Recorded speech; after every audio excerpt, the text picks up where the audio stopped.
third of the bank's loans to the dictatorship of General Suharto went into the pockets of his cronies and corrupt officials.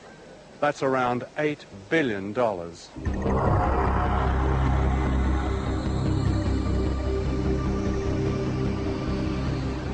Globalization means that capital, big money, can be moved anywhere at any time without warning. In 1998, short-term capital was suddenly pulled out of Asia, crippling the miracle economy overnight. When the Indonesian rupiah collapsed from being roughly 2,500 rupiah to the dollar to being what it is now, 10,000 rupiah to the dollar, the costs to Nike for each Indonesian laborer was cut to 25% of what it had been. And Nike got a great discount on Indonesian labor as a result, and did not unilaterally raise Indonesian wages to the same standard they had been prior to the devaluation of the rupiah. With the economy collapsed and Indonesia on the verge of revolution, Suharto was forced to step down, having already stolen an estimated $15 billion. During his reign of more than 30 years, Suharto had handed out public utilities to his family and cronies. They owned most of the national power grid. Nothing was overlooked, from TV stations to a monopoly on taxis.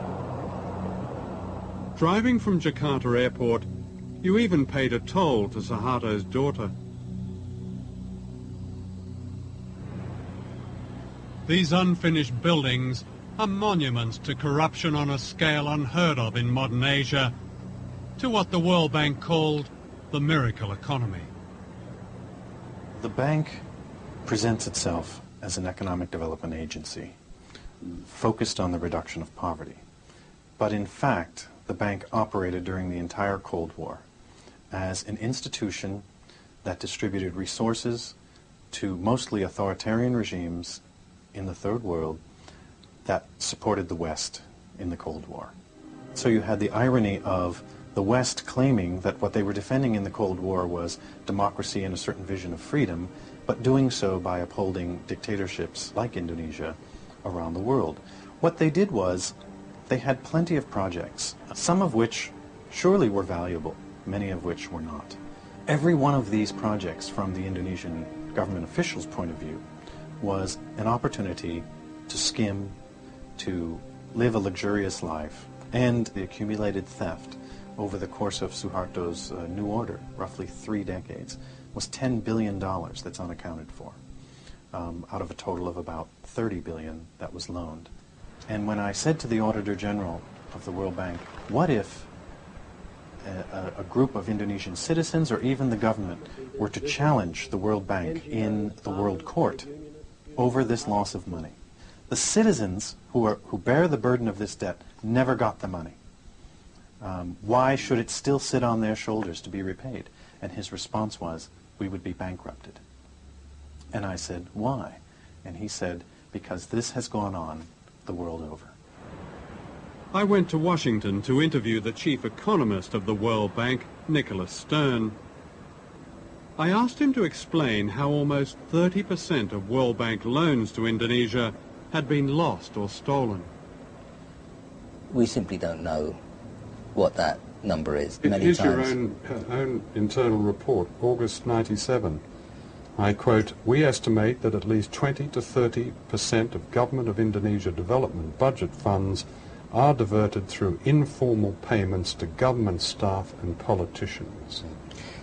That number was plucked out of the air. Lots of times we have to guess with numbers, and the person who wrote that was guessing. Somebody comes up with a number and it gets recycled. But a lot of money. I don't want to dismiss the issue. It's just let's not get hung up on one figure, which isn't a particularly hard no, figure. but I mean, if it's a third of what the World Bank has put into one country... No, then it's a serious question.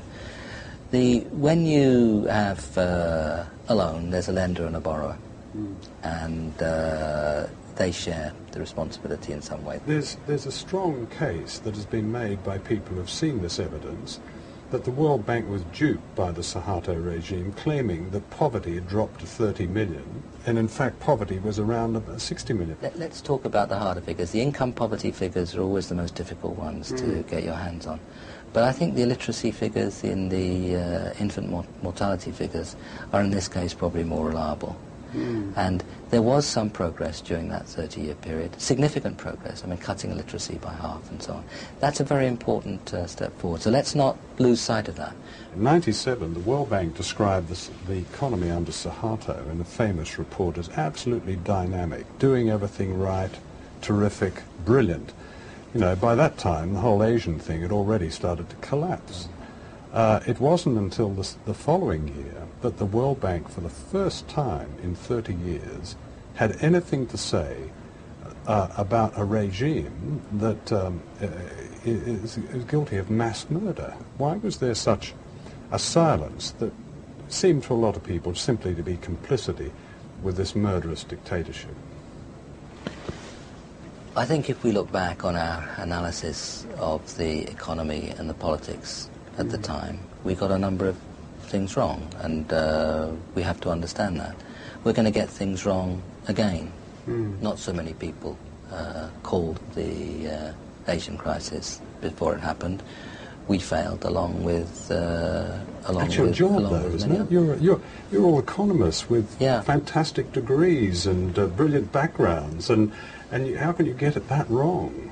We're going to get it wrong some of the time. I think non-economists get it wrong a lot more often than economists. But this isn't a precise game, and there are going to be a number of occasions in the future where we get things wrong too. So globalization creates debts, and debts creates misery, creates unemployment, creates the crisis, creates privatization, a lot of states' enterprise being privatized. So people will have to pay more to have an access for instance, like health, education. So it's not natural. Debts is not natural. It's designed. So in effect, the money stolen by the Suharto family is being repaid. Yeah. By us, by the children.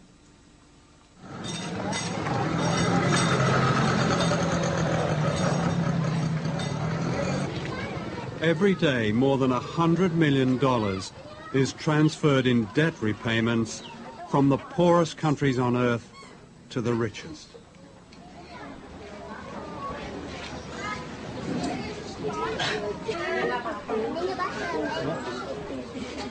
The poverty of families like this is paying off Indonesia's huge debt.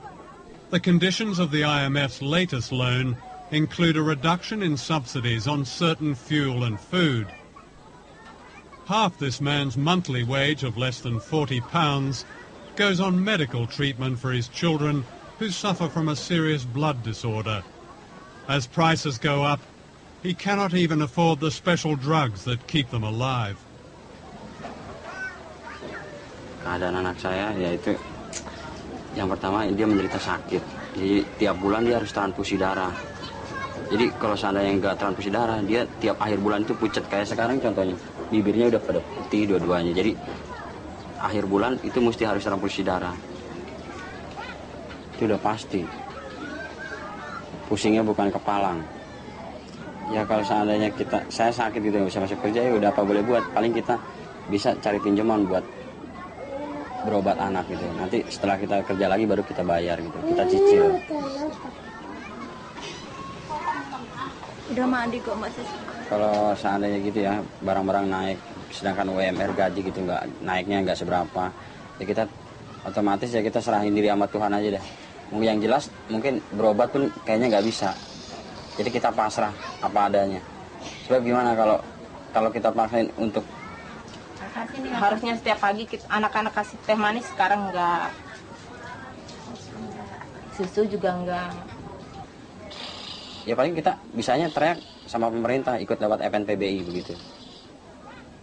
Kita tuntut pemerintah dengan supaya naikin UMR 100%. Yang penting sekarang kan alhamdulillah bisa ketemu buat berobat. Biar walaupun kita makan pakai ikan asin, tapi udah alhamdulillah. In the global economy, one American corporation dominates the world trade in food grain.